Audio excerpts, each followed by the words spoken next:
Hey, what's up, everybody? This is going to be another classic ROH review. This is going to be Driven 2007. This is the second pay-per-view in Ring of Honor history. I don't know if anyone's ever reviewed the whole collector's edition DVD set, but this is a 2-disc release featuring the bonus matches. And let me tell you, this is definitely one of the top 10 Ring of Honor DVDs you could pick up. I would definitely say that. The second pay-per-view was great. I would definitely say from the tape pay-per-views, Driven and Man Up would definitely be the two best pay-per-views. But the show could be a little bit confusing when we're looking at this show as a whole, but I'll explain it as I get into the review. But we're going all the way back to Driven 2007, June 23rd, 2007, to give you some perspective. This was the weekend of the Chris Benoit incidents, but we're not going to focus on that. We're going to focus on this amazing pay-per-view right here from Chicago, Illinois. And if you're a Bryan Danielson fan, definitely buy this DVD. If you're a Ring of Honor fan, definitely have this in the collection. It features Bryan Danielson's two of his top 10 matches ever, and probably the two best matches of 2007 on the same DVD set. So yeah, it's an incredible thing to have in the collection, and I'll post some pictures in the background of the actual rare collector's edition. But yeah, let's get right down to it. The pay-per-view is 2 hours long, and then you got about an hour and a half of bonus matches. And like I said, it's kind of a confusing show in terms of dates because they kind of jumped around with this whole set, but I'll explain later. So let's get right down to it. The first match of the night for the pay-per-view, we have Roderick Strong, Davey Richards, and Rocky Romero of the No Remorse Corps taking on Erick Stevens, Matt Cross, and Delirious of the Resilience here. This is a great matchup right here. This had no business being as good as it was. I'll tell you, man, these two teams, they wrestled this match like they were on pay-per-view, like there was a sense of urgency.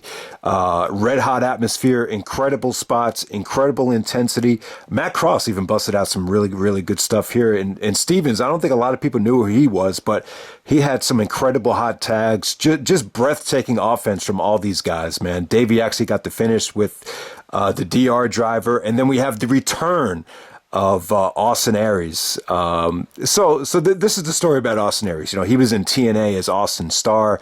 TNA actually pulled whatever remaining talent was left over in Ring of Honor since they had the pay-per-view deal. So Aries was not allowed to wrestle on the first pay-per-view. Respect is earned.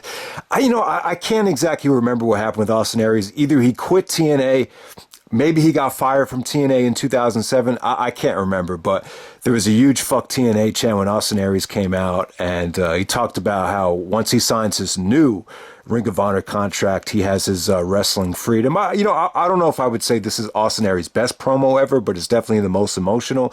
And, it was good to see Aries back in Ring of Honor. I would definitely say so. I kind of have mixed feelings on Austin Aries as the performer.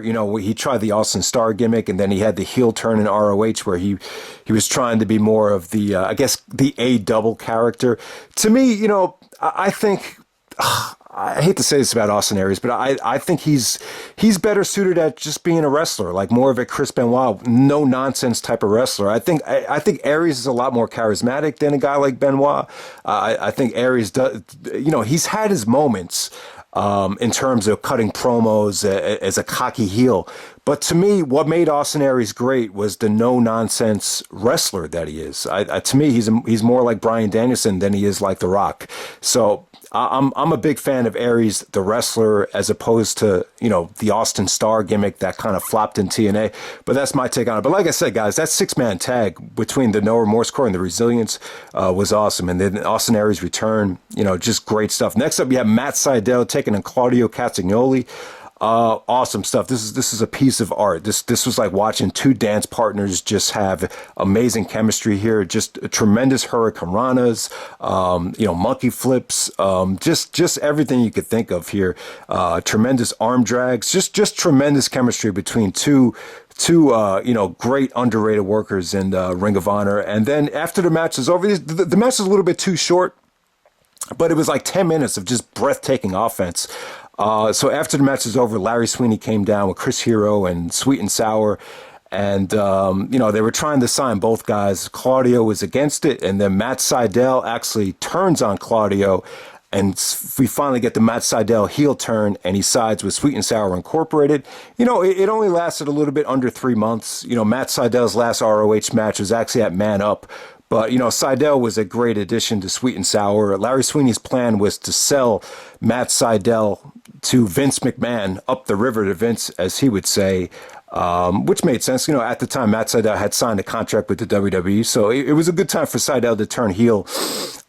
He still had, a couple months left on his Ring of Honor contract before he officially went to the WWE as Evan Bourne, as some of you guys might remember. But like I said, guys, this really escalated the Chris Hero-Claudio feud to that next level. That was one of the biggest feuds in 2007. All right, so next up, we have Naomichi Marufuji taking on BJ Whitmer. And let me say this. One of the things I remember that casual fans were complaining about with Ring of Honor was that there was maybe too many Japanese guys that kind of felt the same on the Respect Is Earned pay-per-view and then this pay-per-view as well. I mean, you had Marufuji, you had Morishima, you had Kenta.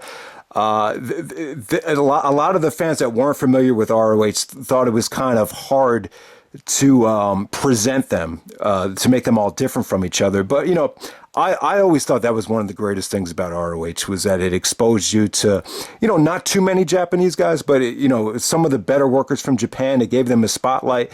So that's what I've always loved about ROH, especially in 2007. They just presented you with the best from Pro Wrestling Noah at that time. I thought Noah and Noah was just a great working partner for ROH. So we had Naomichi Marufuji taking on BJ Whitmer. This is a great showcase for Marufuji. I remember Generico was actually taking a break at the time, and he had one of the first pro wrestling things he had watched, besides Shawn and Cena from WrestleMania, was the Ring of Honor Driven pay-per-view.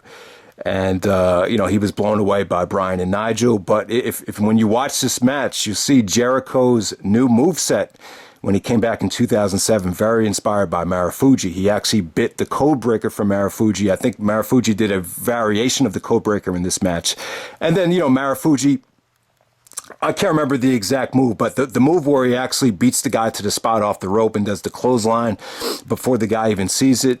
Generico kind of stole that move from Marufuji. He actually did it in his first match back with Orton at Armageddon 2007. So, yeah, this is a great showcase from Marufuji. BJ Whitmer is a good worker, but, they have BJ Whitmer get squashed at Respect Is Earned. And they kind of just put him in a nice little showcase with Marufuji. He worked well here. This was nice and short.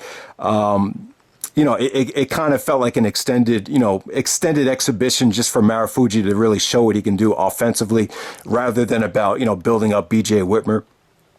But yeah, Marufuji goes over and just a sweet little spectacle right there. Next up, you have Brent Albright actually squash Pelle Primeau from the ROH Wrestling School. Albright looked like a beast. That crowbar looked pretty awesome the way he set it up there. But that was a squash match for Brent Albright. Next up, you have the Briscoes taking on Kevin Steen and El Generico. Beautiful match. This match doesn't get talked about enough because it's so overshadowed by the ladder war. After the match is over, Kevin Steen was pissed off and he broke out a ladder. That beautifully set up the ladder war, which would be the next pay-per-view in Chicago. Remember, this is in Chicago too, so they had already kind of they had come to an agreement that the next match between Briscoes versus Steen and Generico was going to be a ladder match. But yeah, this just left you wanting more. This is just the Briscoes in their prime. To me, they're still the MVPs of 2007, no matter what anyone says here. Watching Steen and Generico, I found it fascinating that Generico kind of wrestled like a face, but Steen was such a heel that he was able to kind of, still get the fan. And watching this match back, you're just amazed at how much the fans hated Kevin Steen. Anytime Steen got tagged into the match, he got a lot of heat. And, that did not last long because, especially after the ladder war, people just began to respect Kevin Steen and El Generico on a different level. But at this time, Steen was still looked at like the bully, like an outsider. So that was, yeah. But the Briscoes were awesome here. Some of the offense just came out of nowhere, especially the double stomp through the table. Jay even busted out a lot of athletic spots, topes out of the ring. There was a spike J driller. Everything just came. El Generico with breathtaking offense here, man. He just looked amazing. And, Steen was, trash talking Generico too. He was like, you got to be tougher. You got to approach this match like me. So, yeah, the dynamic here between these two teams is great. This match was short, and it just left you wanting more. It was like, maybe it's a little bit under 15 minutes. So, definitely one of the more underrated Briscoes versus Kevin Steen and El Generico matches. The match that really took the feud to the next level was actually the match at Fighting Spirit when Mark Briscoe was actually hurt.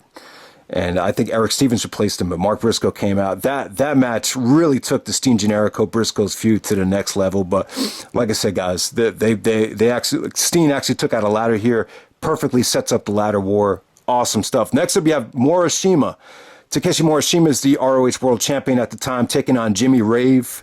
They actually had a video package about Jimmy Rave, about how, he's been in Ring of Honor longer than anybody, and, list all the guys he fought, like CM Punk and AJ Styles. For a squash match, Jimmy got a lot of offense in here.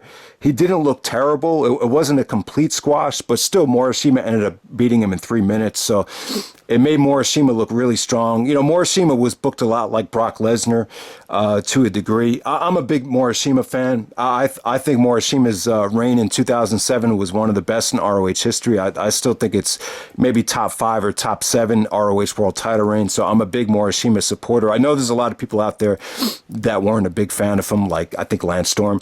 All right, so next up, so that's the last match from Chicago for the pay-per-view taping. So now the pay-per-view goes to Philadelphia. So back on June 9th in Philadelphia at a show called Domination, they actually taped Bryan Danielson, Nigel McGuinness as the main event, but that was going to air on the pay-per-view. The reason they did it was so that Bryan could face Kenta at the Chicago show, because Kenta will be losing his visa in the United States. So that would be the last time to book a Bryan Danielson versus Kenta match, the rematch. They wanted to do that match because a couple of reasons. They wanted Kenta to get his win back from Danielson from Respect Is Earned, and they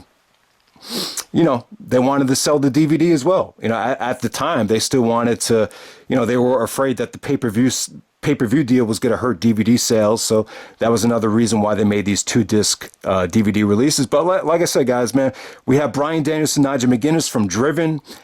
This is an awesome match. I think this is an incredible matchup right here. I will probably say the second best Bryan Danielson, Nigel McGuinness match after the unified match. I still say you could argue this as being 5 stars. This time, Danielson and Nigel, both healthy, both in their prime. I think the second pay-per-view ever, you want to showcase the best of what you have here. And, both guys left it all on the line, man. Nigel even busted out a crossbody off the top turnbuckle into the crowd. The crowd was just incredible here, man. Nigel's lariats were just sick. Danielson got busted open. He was bleeding from the head. They did the headbutts here were just tremendous. I mean, it's funny that, the pay-per-view was actually taped the weekend of the Benoit incident, but, you had some incredible violent headbutts in this match here. You just had Nigel's counter to the cat of mutilation was just insane. Nigel actually passes out from the cat of mutilation, but that ending sequence there with the with Nigel hitting the lariat and Danielson's face a crimson mask, and then Danielson counters it into the cat of mutilation. The finish was just, oh man, Bryan versus Nigel from Driven. I'll tell you, man, it's up there with the best of the Bryan Danielson, Nigel McGuinness matches. It's definitely that good. Probably the most action-packed, probably the most intense Bryan and Nigel match. It's definitely up there. So now we go to the bonus matches. You actually had Nigel McGuinness actually taking on Chris Hero here in a grudge match. Now, the pacing of the pacing of this match is kind of off. The pay-per-view flowed so nicely. It was like bang, bang, bang. It was one match after another. Nothing really dragged. Here, Nigel and Hero, they went about 20 minutes.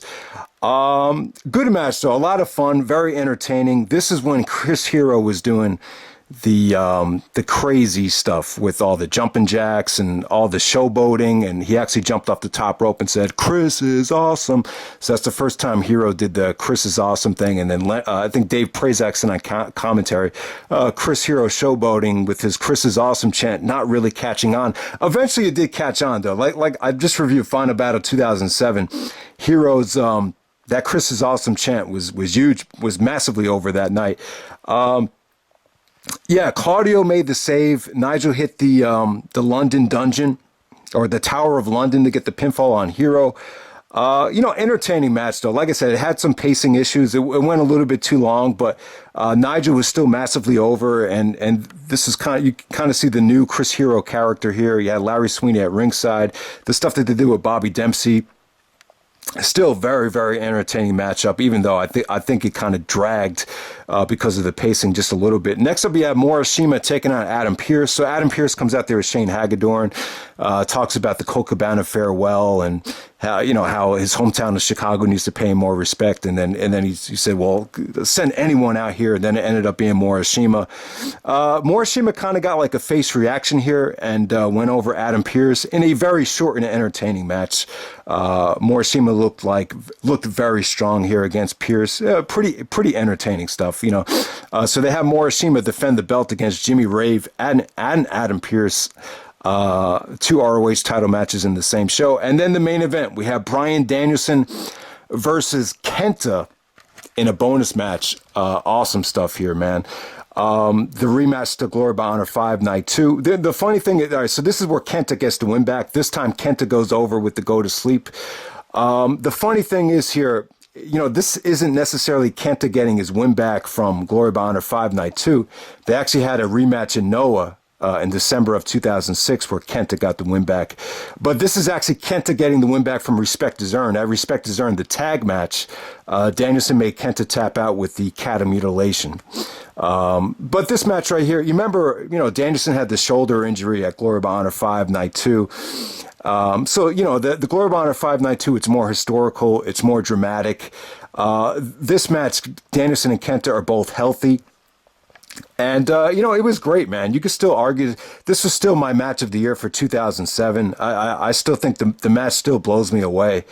This is the last, like I said, guys, this is the last time Kenta will wrestle in ROH. He did, at that time, I think he had his visa taken away from him. So you didn't see Kenta for a couple years after this match is over. Danielson and Kenta, they both did a lot of, they were both, Danielson was going for the go to sleep. Kenta was actually going for the cat of mutilation. And it just seemed like it was pissing both of them off. The match was just as intense as the first one. Danielson was healthy in this match. So Kenta was able to kick him even harder here. There were some brutal kicks to Danielson's chest and shoulder. But just awesome stuff here. There was even a Danielson countering Kenta Yakuza on the side of the ring apron, and then Danielson doing the belly to belly on the outside, and Kenta taking that nasty bump. Still great chemistry. Still amazing counters to the cat of mutilation from Kenta. Awesome counters to the go to sleep. Just very, very stiff, and just match of the year chance after this was over. I think the match just kind of over time it's gotten overshadowed by the pay-per-view. This is just a bonus match on a DVD taping. And obviously anytime someone mentions Danielson Kenta, you're going to think of the Glory by Honor 5 Night 2 match for obvious reasons. It was the first event at the Manhattan Center. So you have that, but the rematch in Chicago here, as a bonus match, it was almost just as good. I mean, it really was. And this time you had Danielson healthy.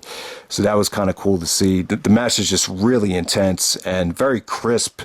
And, Yeah, this time Kenta goes over with the go to sleep. So yeah, I mean, look at this guy, you guys. You got one of the best ROH pay-per-views in history, the 2-hour pay-per-view with Danielson and Nigel as the main event, and then on the second disc you have Danielson Kenta, the rematch. You got 2 Bryan Danielson matches. You got Danielson going out there with his 2 best opponents, in my opinion, Nigel and Kenta. And the second best Bryan Danielson Nigel match, the second best Bryan Danielson Kenta match, all on the same set. Just an incredible, weekend for ROH right here. The Driven DVD set. Definitely check it out if you haven't yet. All right.